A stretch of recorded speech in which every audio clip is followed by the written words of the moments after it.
This is the second part of the proof of the Fundamental Theorem of Calculus. This is part 2. If you have not finished part 1, if you have not first looked at the Fundamental Theorem of Calculus part 1, which looks at the mean value theorem, you should do that one first. Because the Fundamental Theorem has some important parts, and we have to understand the parts before we can put it all together. So this part is an algebra trick, a really important one. And I know that many of you probably are not that interested in algebra tricks and think of them as very hard, but this is actually a simple one to understand. So first we're going to understand what it is, why it works, before we talk about why it matters. Okay?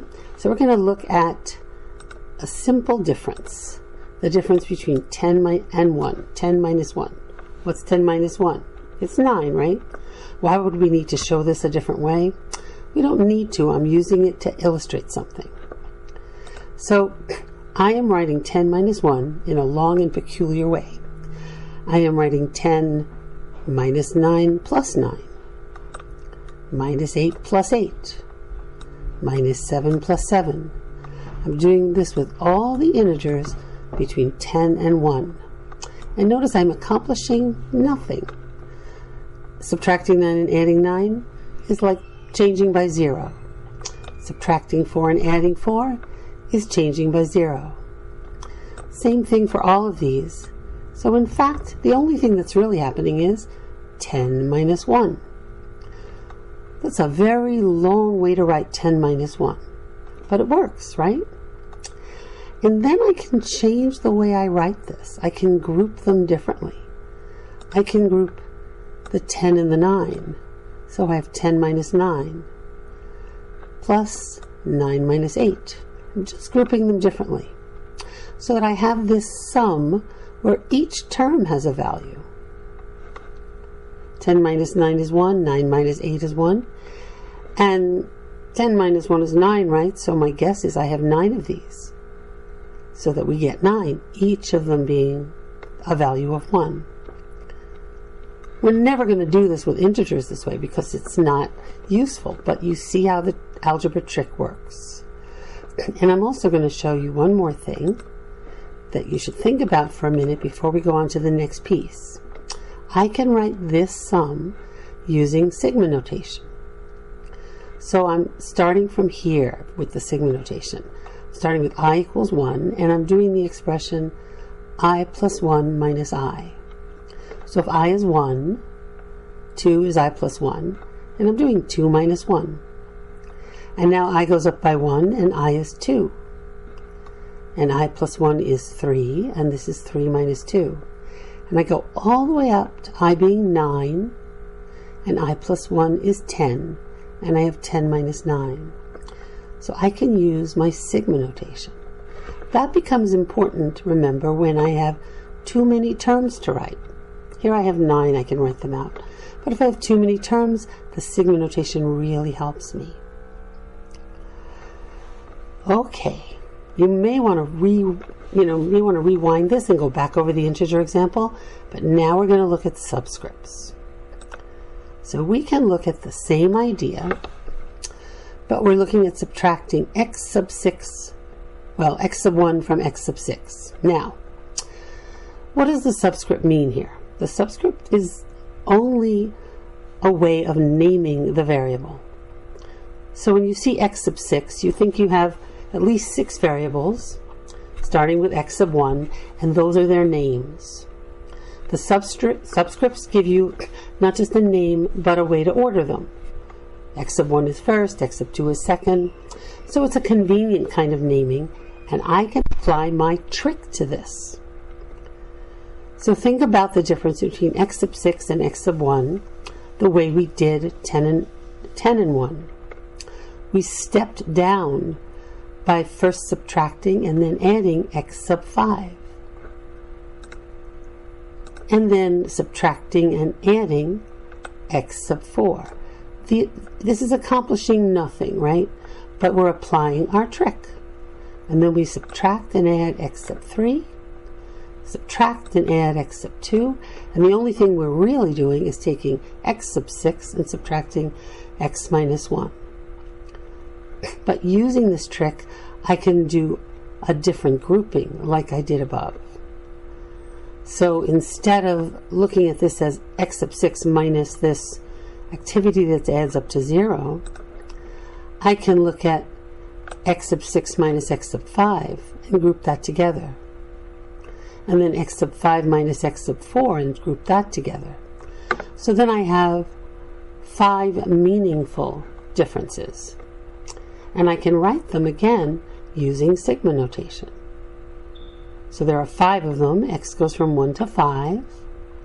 And it's x sub I plus 1 minus x sub I. So let's just try it. If I is 1, then we have x sub 1, right? And then I plus 1 is 2, so x sub 2 minus x sub 1. And then as the I goes up, we hit the last one where I is 5, and I plus 1 is 6. And that's our last term. So that is our algebra trick. Now, why do we need it? What are we going to use it for?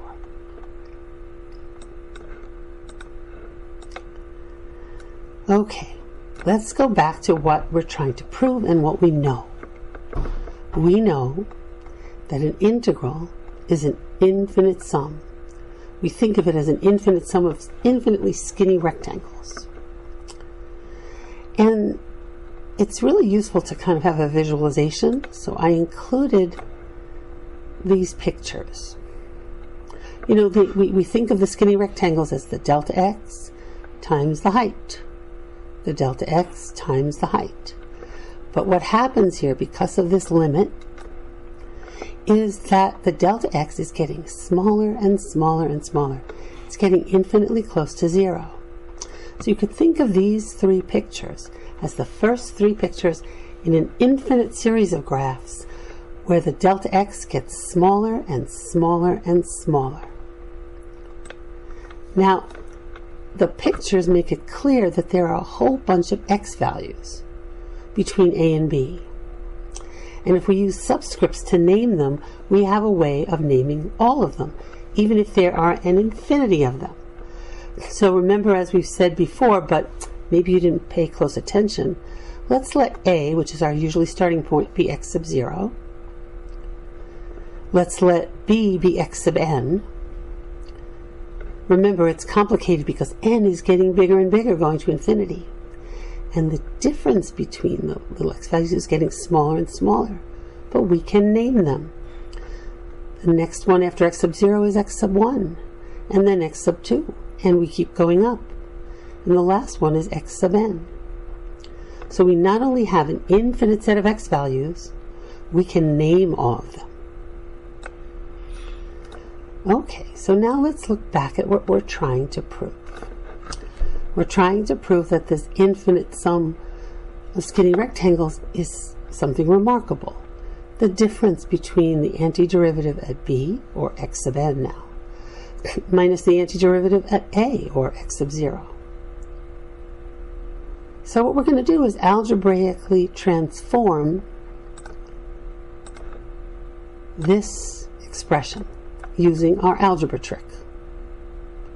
The first thing we're going to do is make it clear that f of b minus f of a can be written as f of x sub n minus f of x sub 0. Because we have a convention. A is the first value, b is the last. But then we can use our trick. So f of x sub n minus x sub 0. Well, f of x sub n minus f of x sub n minus 1 plus f of x sub n minus 1. There's the trick. We're adding 0. And then we do it again with the next value, x sub n minus 2, and we subtract f of x sub n minus 2, and then we add f of x sub n minus 2. And we keep going. We're just adding 0 after 0 after 0. We subtract f of x sub 2 and add it. We subtract f of x sub 1 and add it. And then finally we do something meaningful. We get f of x sub n minus f of x sub 0. We applied our trick.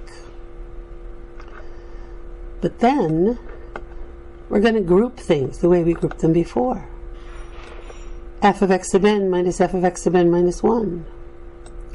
F of x sub n minus f of x sub n minus 2. We're going to group them. So that we can then use sigma notation to write the whole thing up. So here we go. I goes from 0. This should really be n minus 1 here. Whoops. Let's just make this clear. This should be n minus 1. Because when I is 0, we do f of x sub 1 minus f of x sub 0. There's I plus 1. When I is 1, we have f of x sub I plus 1. X sub 2 minus f of x sub 1. This I is the value of the subscript that's being subtracted. And then the last one, the last subscript that's being subtracted, is n minus 1. And that's why we're going from 0 to n minus 1 here. But the main point is, we are not just summing up a finite set like we did when we had 10 minus 1 or x sub 6 minus x sub 1. This is an infinite sum. N is going to infinity, which kind of means it doesn't even matter much what we put here, because it's going to infinity, right? We have an infinite number of these, a sum of infinite differences here.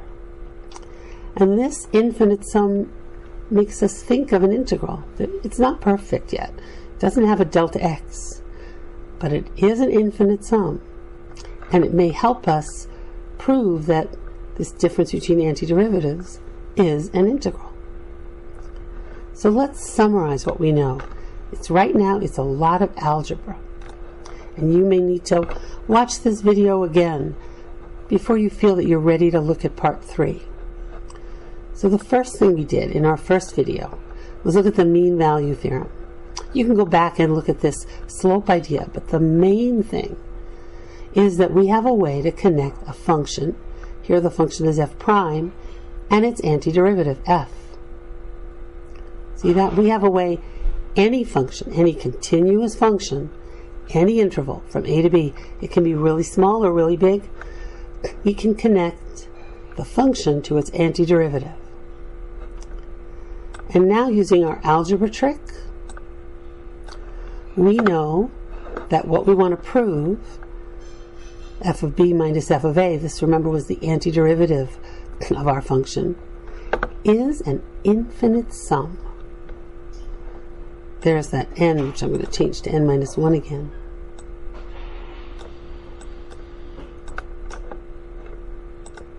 And this is going to help us prove that our infinite sum is the difference between the antiderivatives.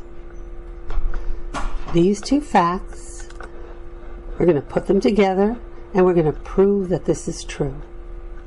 It's really essential that you understand the algebra, so please feel free to watch the videos a couple of times, and then the third video will put it all together.